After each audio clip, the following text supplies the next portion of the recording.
Hello, good morning, everyone. This is Tibetan Buddhist Society of Canberra, and I'm doing the series of talks on life of the Buddha, which we did twice, 2 sessions before, so I'm continuing this today. And we won't be able to do a meditation because I have a retreat on this weekend, but I'm doing this as a pre-recorded, so all of you can watch this on Facebook and YouTube. But next week, I should be able to, I will continue the same series of talk next week onwards on Zoom as well as on Facebook and YouTube. So sorry that there was a little bit of a gap that I wasn't able to do, but so today is still part of the Sakadawa Vaisakh month, and so it's very good to know a little story about life of Buddha each time we do listening. So last week the last session we finished talking about Buddha taking some grass from swastika, kusha grass, and then making a seat under the fig tree, which he just realized is the actual place one can gain enlightenment, as that was the diamond seat, Vajra Asana of all the past Buddhas. So therefore he made a vow to go there after finishing his 6 years of ascetic meditation and so on. So there was very little time that is left before he was going to be enlightened.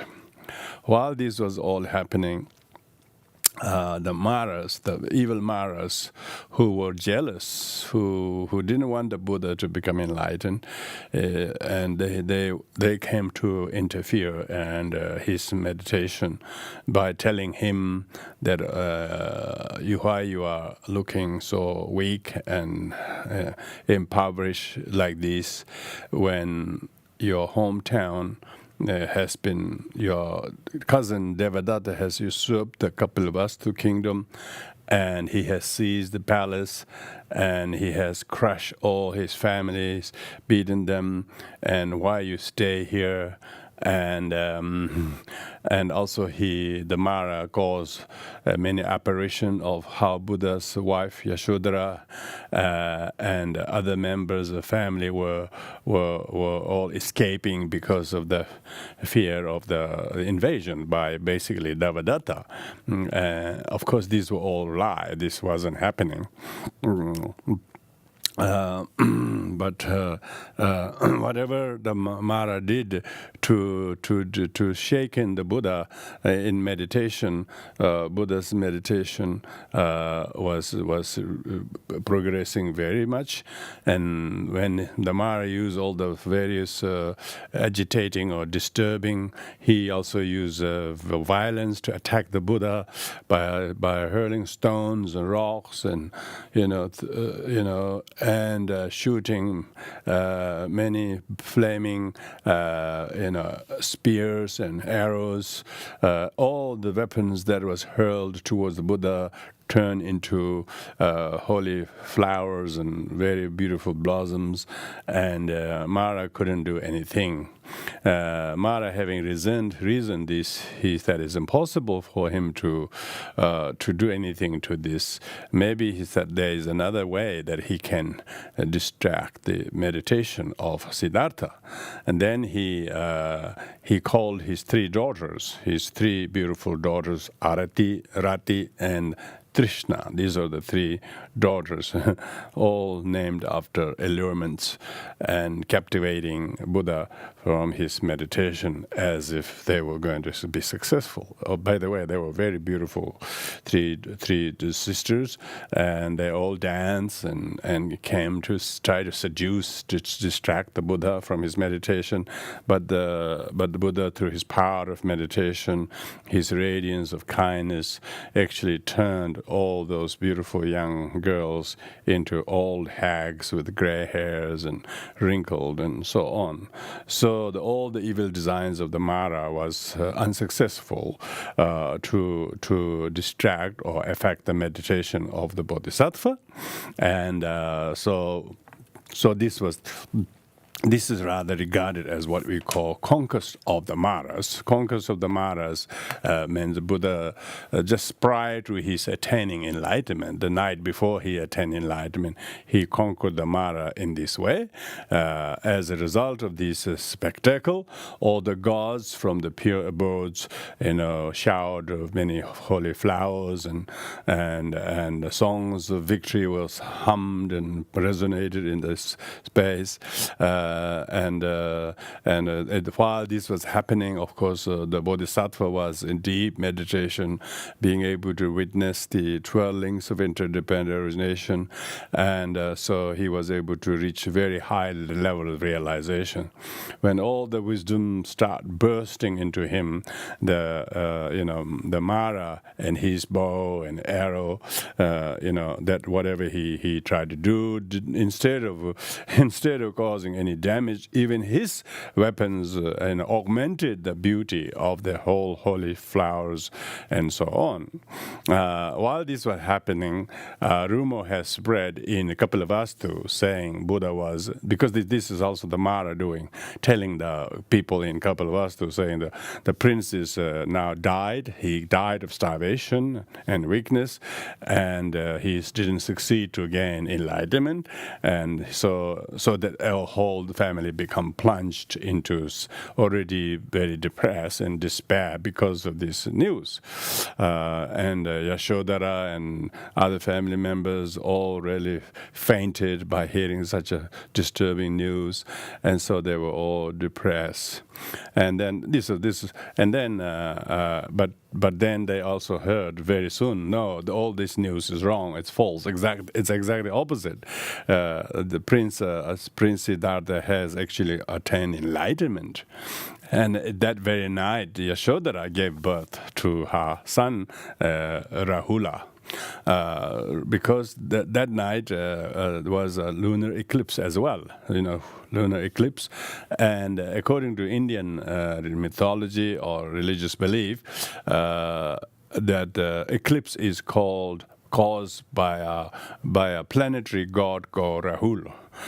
So because it was a kind of full lunar eclipse night of the full moon, then she named her son with the eclipse, Rahula.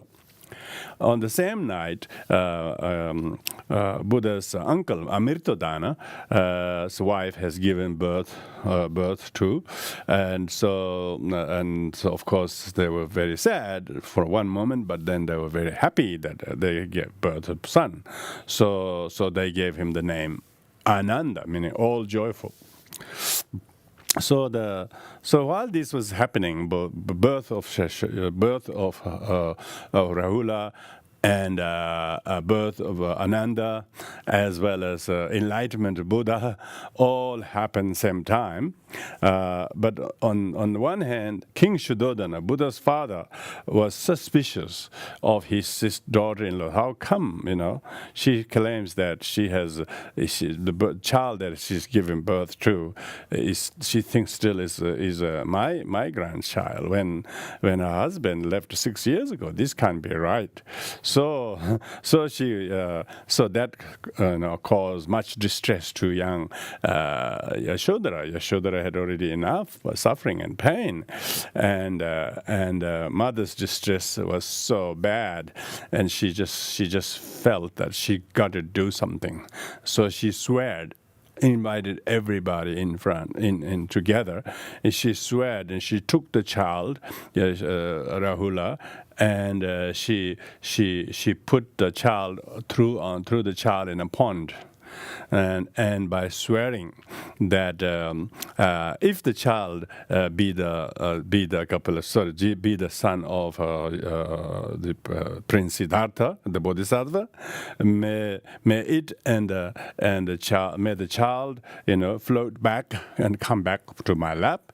If it is not, may it sink. Because this is, I can't stand this kind of accusation. And so, thankfully, the child floated and go round the pond a few rounds, and then without sinking even an inch, then came back like a piece of cotton, dry, and then when people saw this, they couldn't believe, this is not only the true son of the prince, but also the son and father are very special. And then, of course, everybody celebrated, and Yashodhara was so delighted that she could prove all the accusation wrong, and this happened. So what we're talking about is Buddha's enlightenment who happened in Bodh Gaya, and in Kapilavastu, which is about a couple of 100 kilometers in the northwest, and there was this happening, So there was birth of two boys, Ananda and so on. And so at that time, when this was all happening, then some gods came before on Kapilavastu town, and they offered food to the Buddha, and they also praised the Buddha's enlightenment, and they spoke 3 verses in praise of the Buddha. So it goes as follows. All the pleasures of worldly joys, all those which are known among gods, compared with the joy of ending existence, are not as its 16th part. So which is saying that the witnessing the enlightenment of the Siddhartha's joy, is so precious that not even 16th part of the joy that the world gods and world has in entire existence cannot compare. Even the 16th part of the joy of enlightenment can be matched. Sorry is he whose burden is heavy, and happy he who has cast it down. When once he has cast off his burden, he will seek to be burdened no more.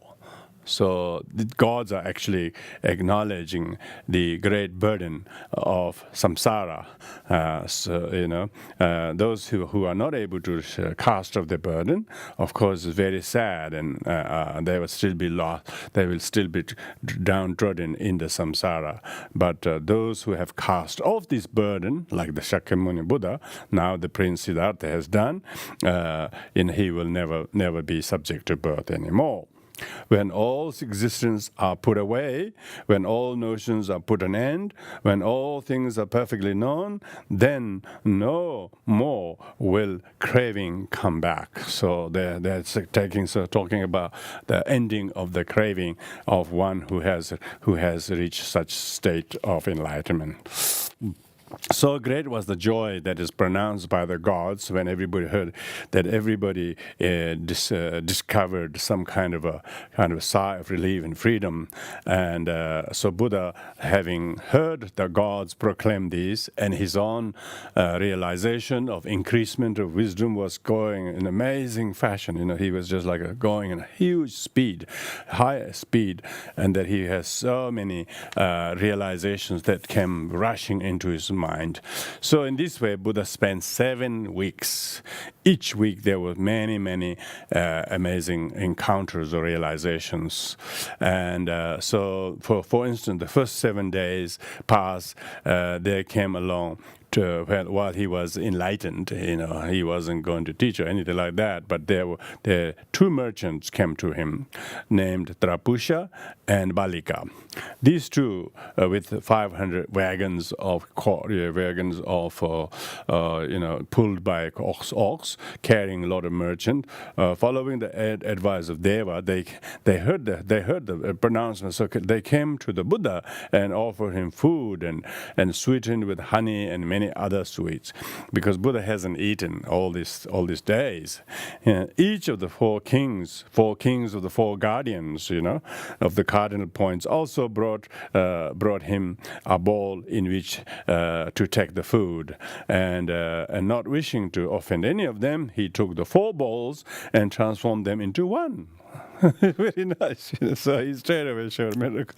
He said, "I can." He didn't say I can take one bowl, but he took all the 4 bowls, and all 4 bowls became one, and then he received alms in them. So that's usually you see this in the murals, drawings. So this Buddha, after getting enlightenment, the Trapusha and Balika, the 2 merchants with 500 wagons, they have got a lot of things they came to offer to the Buddha, but the Buddha didn't have any pots or cups or anything like that, and all of a sudden the 4 guardians comes and offer him the bowl. So that's the story of how the Buddha start receiving alms in the bowls offered by the 4 guardians.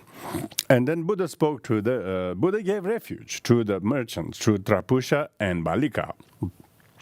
And of course, when Buddha gave refuge, there's only 2 refuges, Buddha and Dhamma. There's no Sangha. There's only 2 refuge objects because there's no Sangha. So it's only later on, maybe a couple of months later, then the Sangha will exist. So Buddha said, whatever wish you may have made when you made me this offering, it will grant it to you. So Buddha gave such a amazing assurance. And then they bowed down before him, and they went their way rejoicing. After their departure, the Buddha sat down on the bank of river Niranjana, because Bodh Gaya or Vajrasana is only a couple of 100 meters from the river Niranjana. And he then ate his food, which the merchants has offered,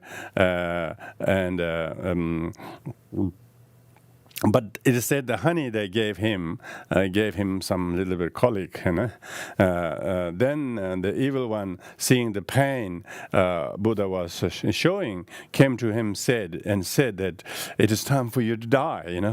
Time for you to die. Please don't live. This is not worth.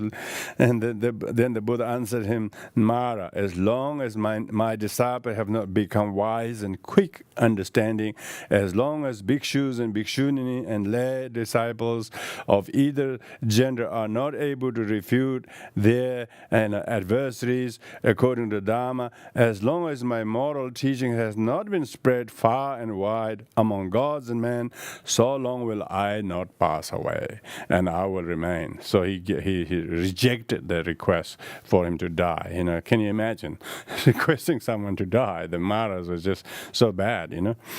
And then the Shakra, the king of the gods, brought some myrobalan medicine from a tree, and he offered to the Buddha, and Buddha's colic was quickly cured. So it's important to know that even Buddha can still show that he is subjected to some kind of medical conditions, bodily ailments, and having remained under the Bodhi tree as long as Buddha was pleased, then he went to where lived the Naga king Michilinda. This is right near Bodh Gaya. There's a big water pond. So he went to there, and he wished to wishing to protect him from the sun and the rain.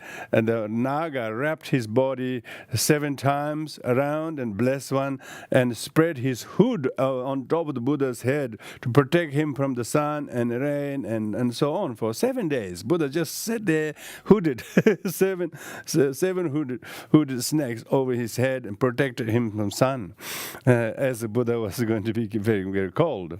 After having remained with there as long as he pleased him, then Blessed One went to Bodhimanda. The Bodhimanda is the essence of the enlightenment, and that's another location in Bodh Gaya. There he remained 7 days and seated on a grass mat, studying the 12 great links of interdependent origination, Patita Samutpada. And then that theory became so well fixed in his mind how he may speak the teachings later on as Udana. Udana means sayings. And so a lot of the teachings on Udana Varga are coming from during that occasion. And then, so in this way, the idea took possession in his mind. His doctrine, his teaching that he will give, is all about causes, and their effects have too much deep and interesting for man's intellect. Whoever knew what is the cause or what is the effect, they will learn to know, to choose the causes to produce the desired effect, instead of haphazardly trying to do whatever they like to produce result that they don't know what are the correct causes. And so he thought that he would not teach it right now because nobody will understand. And then Brahma and Indra came begging the Buddha, please, to teach the Dharma and not sort of refuse to teach. So Buddha reflected on who he should teach, who would be the first, because he taught these people, the two merchants, but traditionally that not regarded as actual formal teachings. So actual life story tells that these Trapusha and Balika definitely were Buddha's first benefactor, and they received teachings, and they don't mention about them attaining arhathood. Maybe that's the reason why we don't talk about that. But Buddha did give teaching to them and refuge to them too. Refuge. So Buddha gave refuge, the refuge in the Buddha and Dharma, not Sangha then. Anyway, then he thought, most important people I should give teaching is those two great Indian teachers who taught him meditation, Aratakalama and Rudraka. These Aratakalama and Rudraka were really advanced meditators of the day in India. And of course, when Buddha went and learned with them, he just surpassed their knowledge and experience, and so they couldn't teach him anymore. And so when Buddha then wanted to go back to them in order to repay the kindness teach, then he observed through his meditative power, he realized both have died just a week ago, so they couldn't make it as his disciple. So he decided maybe I should go looking for my 5 friends. Remember, 5 friends, I don't know whether we cover them well or not, who have stayed with him to look after him, have abandoned him. Remember, he started eating and then they abandoned him. So it's not a long time ago, maybe a couple of months ago, no more than 2-3 months, and they left him and they disappeared. The Buddha wanted to go, and the 5 to wherever they were, because his close associate, he wanted to teach his teacher, he wanted to teach his common friends. And when he went, he realized, they are in Varanasi. In those days they go Banaras. Even these days they have Banaras. But when you see Banaras these days, people don't know what it is. But when people ask what is Varanasi, they know why it is, because the city is situated between Varuna and Asi, the two rivers. And that's not Ganges. Ganges is further east, So in the old days, the city wasn't as large as it is now to stretch as well as far as Araru as Ganges. Anyway, so Varanasi. And this particular place where Buddha was going to meet his friends is called Rishivadana. Rishivadana means deer park. So having spent the 7 weeks in Bodh Gaya and not teaching anything, and then realizing he's been requested to teach, so he will not refuse, so he will go to teach. And so then he now is going to go to Varanasi in search of his 5 friends, and so that he can give the teaching. And of course, everybody who saw the Buddha, they knew he was enlightened. Buddha was going straight in search of his five friends. And so that will now we talk about how Buddha start teaching. So journeying from Bodh Gaya, of crossing the river Naranjana, then Buddha went to Benares or Varanasi to Deer Park, and where the five mendicants, Panchavarga, it's called. Panchavarga means a group of 5 friends, and they all have lived there, and they saw him coming, and they were still really rude towards him. He said, here comes the Gautama, the gluttonous one, you know. So they say, they actually said they will not greet him or offer him any, courtesy or anything like that. If he could join, let him sit, but we won't do anything because we can't stand him. sounds like very ordinary. Anyway, as the Gautama Buddha came closer, he had this amazing, grand, and magnificent presence. They couldn't bear like that, so therefore completely transformed them. So they all got up involuntarily and offered their respect and courtesy, and they addressed him, asking him how was his meditation, and they never thought he was still enlightened. And then, of course, Buddha corrected them. I'm no longer Ayusmat, I'm Blessed One. So don't call me Ayusmat. Ayusmat is just like Mr., and the Blessed One is the enlightened one. And then he gave the teachings, and when he started to impart the doctrine of the middle way, reason why he left, reason why I started eating was he was trying to avoid extremes, kind of mortification and extreme kind of pleasure are not the way to go, but adopt a middle way. So when he gave the teaching on the Four Noble Truths, straight away the first monk, Kaudinya is the all-knower one. Kaudinya received arhathood straight away in the first sermon. Buddha asked Kaudinya, have you understood the doctrine? And then Kaudinya replied, Blessed One, I have thoroughly understood. On this account, he was called Kaudinya, the knower of all, Kunshi Kaudinya in Tibetan, And then Buddha elaborated on the Four Noble Truths because Kaudinya was so intelligent, he understood. And as a result of that, the 4 others also attained arhathood. So all the 5 mendicants attain arhathood by listening to the Dharma Chakra Parvartana Sutra, which is the setting the wheel of Dharma in motion sutra, which is subject is the Four Noble Truths and Eightfold Path. So most people actually become very, very enlightened, in intellectually at least enlightened. Wow.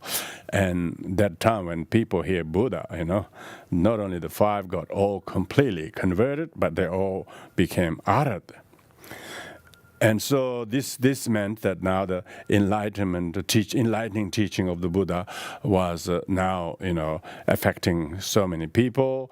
And then when Buddha went down to the river Ganges to wash or something like that, and then he met there a very wealthy merchant called Yasha, and Yasha also, as soon as he saw the Buddha, he could see something, and when he heard the Buddha, and he too become his lay disciple Upasaka, and then they realized their masters, the Yasha, has disappeared. All the friends and his children came looking for, but they thought he's been killed or hijacked or something. Then they discovered that Yasha has met the Buddha and got highly realized. And then, of course, when people get to know the Buddha, and when Yasha returned home. Then Buddha went to his house, and having received food and things like that from his home, Buddha gave teachings. Now Yasha and his 4 other friends, Kopurna, Vimala, Gawampati, and Subahu, these 4 another group of 5 people, yeah, another group of 5 people all became bhikkhus. They all took ordinations, asked the Buddhas to admit them into the order. So now we're talking about how the Buddha started his teaching and therefore developed followers, and these followers were not just learning to read or write or something like that. As soon as they heard the teaching, they got arhatship. Amazing, that's what the power of the Buddha. They didn't have to hear much. They just have to come to his presence, his divine presence, and they all. So at that time, Buddha had 10 arhats, and the Buddha himself as the enlightened one. So then 50 families of Vanaras, on hearing these conversions, they all entered the order, and then they become 60 arhats, so just this arhats after arhats. And so then slowly the Buddha traveled from Benares towards Bodh Gaya. Benares is a little bit up northwest, and so then he came to know that it's time for him to meet more people, because Magadha kingdom is where he got enlightened, so he wanted to go in that region, and there, of course, the many people were more than ready to receive the Buddha's teaching, and after the Buddha has, converted many people, and many of them become bhikkhus, and also arhats, and then, of course, some people, because Magadha was a very big business center type of thing, and many people come from all over India, and some people, one rich Brahmin from Kapilavastu also came, and then they knew of the Siddhartha had enlightened, but after he was there, he also he and his wife received teaching from Buddha, and he wanted to visit. This is their prince who got enlightened, and so Buddha taught in the Uruvela village 2 girls called Nanda and Nalabanda. And then he gave teachings to many people in Uruvela Kashyapa and Gaya Kashyapa and so on, and all the 3 Kashyapas all received Buddha's teaching. Finally, the Kashyapas became very, very good disciples of Buddha, and so then because they were all subject of King Bimbisara. King Bimbisara is the king of Magadha, and King Bimbisara, Bimbisara, being the king of Magadha, have heard of the enlightenment of the Shakya prince in his kingdom, and went to Banaras and taught, and now he heard that he's returned back in his kingdom back. And so then the king had made 5 wishes. King had made 5 wishes in his life because he was naturally spiritually gifted. The 5 wishes the king had made are that a Buddha might appear during my reign. So that's one thing came true. That he might see him. That's the second wish. That he might learn the truth from him. Yeah, that's the third one. And some people see Buddha, but they don't learn nothing, so it's quite different. Seeing him is second wish, and existence Buddha was first wish, and learning from him was the third wish. Fourth was that he might understand the meaning of the teachings. Fifth one was that he might follow the commandment himself. So King Bimbisara, on having heard the Buddha's existence, he realized, now my wishes are going to be found. So he sent a messenger to the Buddha to salute him, and then offer him and Buddha, his disciples, all the royal hospitality in the capital Rajagriha. Rajagriha was one of the 6 main cities of ancient India. Rajagriha means royal kingdom. And so the Blessed One accepted the invitation, went to Rajagriha, Vaisakh took up the abode with his 1,000 disciples in the place called Venuvana. Venuvana means bamboo grove. Bamboo grove is a very famous place where Buddha gave many, many teachings. While it is not the first place where Buddha gave teaching, but it's a place where Buddha gave many, many teachings. Not as many more than he gave in Deer Park.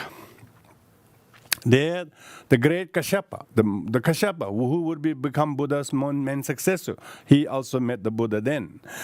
So Kashyapa was more senior than Shariputra and Moggallana Buddha. Shariputra and Moggallana Buddha hasn't met the Buddha yet, but they're going to coming soon. So here onwards, we're talking about who met the Buddha when, and what were there before, and how their life was changed. So Kashyapa was quite an elder, wise man himself. But when he met the Buddha, of course, he was really, he didn't know what he thought was important. He realized all what he knew was nothing in comparison to what the Buddha was teaching. But people always thought Kashyapa was so wise, and they always thought he was also Buddha. They never thought he was a Buddha's disciple. And in the end, of course, Kashyapa had a lot of knowledge, but Kashyapa was not enlightened, But Kashyapa can show miracles, and Buddha empowered Kashyapa to show miracles, and without him being the one who showed miracles. And then, because when he showed miracles, it's Buddha's disciples showing the miracles. And so when people heard Kashyapa could show so many miracles, and then the respect and honor to the Buddha grew even more, much more than before. So in this way, Buddha gave teaching to the king Bimbisara, and people on 5 skandhas, 5 aggregates, and concept of aggregates, concept of volition, consciousness, and mental volition, and so on. And then the king Bimbisara and a great multitude of Brahmins and householders were all converted into Buddhism.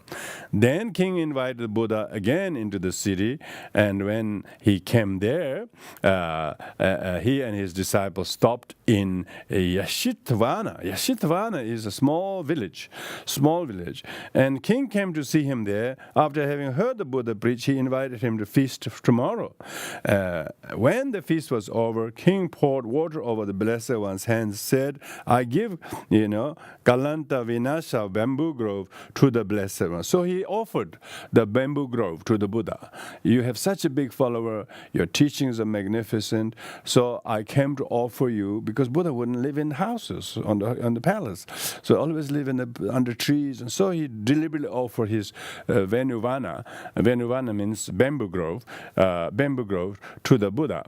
The Buddha, of course, really accepted, and this was the first vihara of permanent Buddhist residence for the Buddhist order. We must know the history. That's why when you go to Rajgiri, you got to not just go where the Buddha taught the Heart Sutra, but the Heart Sutra was taught later. But first Buddha was given this Venuvana, just just next to adjacent to the main city Rajgriha itself. So everybody who went to listen to the teachings of the Buddha in Venuvana, they all went home blissed out, and so even birds and snakes and Lord wide, they all would sit still and stop doing what they normally do, and they also would listen to the teaching.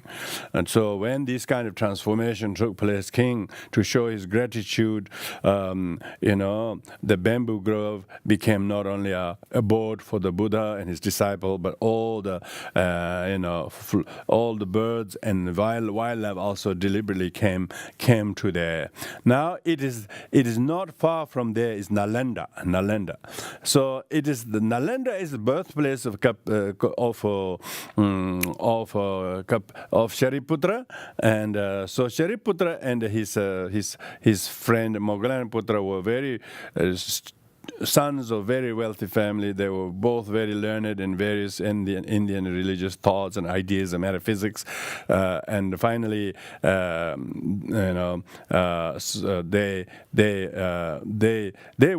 didn't know the Buddha was around, but they were always searching for truths, And one of the Buddha's disciple, called Aswajit, one of the 5 mendicants who attend Arhatship, he was going around, arms round in the town, and then there Shariputra saw him. When Shariputra,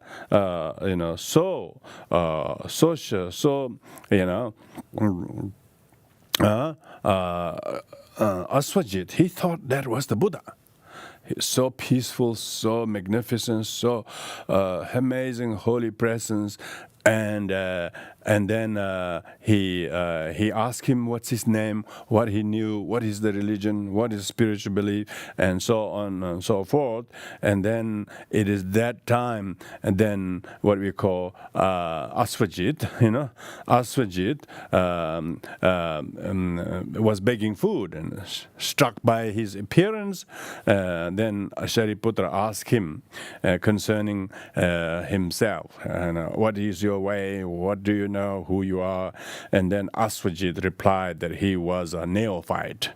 He was a novice himself, could not expound the doctrine all, but he repeated the verse, Yedharma hetu prabhava hetun tikshan tathagato haya vadatta tikshan sayo nirodha evam vadi mahashramana, which means all phenomena arose from causes. The cause of those phenomena were taught by the great ascetic, and that ascetic has also taught how to uncause those causes. So this was enough for Shariputra to see the truth of the Buddha's doctrine. He just nearly got arhat. And then he said, can he become his disciples? Then Asvajit said, look, I will take you to my master. My master is the enlightened one. He said, you have a master? Do you need a master? Of course, I'm just a disciple of my master. And then Asvajit took to the Buddha, took a Shariputra to the Buddha. Of course, this time Shariputra has already told his friend Moggallana as well, so they both were so delighted. And after so many years of searching, seeking, they couldn't find any decent teachings. And then they both went to see the Buddha, and when then they were both converted in Moggallana, in Bamboo Grove. So Bamboo Grove is very historical. There, both of them became arhathood, and that when he heard the verse, both they were so intelligent. They both, when they heard the verse, they can understand the law of cause and effect. Not only that, both of them have 250 followers each. All of them also became disciple of Buddha. So in this way, and later on, Shariputra's uncle, couple of days later, Shariputra's uncle called Kostila also came to the Bamboo Grove and was converted by hearing the very teachings. So in this way, Shariputra and Moggallana are very well-known disciples of Buddha, what they call model pair of the disciple of the Buddha. But unfortunately, they predeceased the Buddha. But during the Buddha's ministry, which is fairly early, this is only the year, same year, but Buddha got enlightened. So that is, they had their whole life practicing Dharma. Shariputra was unsurpassable, his wit and wisdom, and Moggallana Patra was in his magical power. So they were the two really exemplary disciples of the Buddha. So in this way, Buddha's teaching of the Dharma now took in great speed, and everyone who heard, even the Buddha's disciple, was starting to see the truth. And then they continue and they attend arhatship. So they're just becoming arhat and arhat bhikkhus and bhikkhus, arhat bhikkhus. Every bhikkhu become arhat. Every layman become bhikkhu. Bhikkhu become arhat. So you can imagine how whole India was filled by these many disciples of the Buddha. So Buddha's kindness and wisdom and compassion compassion touch many people's lives. So next week onwards, we will look at more specifically such individuals in the life of Buddha to whom the kind of conversation Buddha had and how he taught them and how he converted them and how they all attain arhathood and so on. So with this we'll conclude here now, and I'll catch you up later in the next session. Thank you very much, everyone.